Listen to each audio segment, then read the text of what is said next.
Toshkentliklar 50'likni yirtibdi. Nechini yaqinli? 100'likmi, 50'likmi? Menga pokhoy. Yaqin 100'likda aka. Aslida ne ahvoli? 100 mi? 100 da yaqin aka.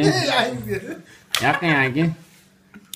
Aka mana. Odillarga ikkitadan bitta qilib. Bunday bo'ladi. Bunday mana ko'rsating unda. Anjolli bolalar. Bunday bo'ladi. Ha, mana anjolliklar yo'qyapti buni. Yo, buni ham yaqinlimi? Toshkentliklar yaxshi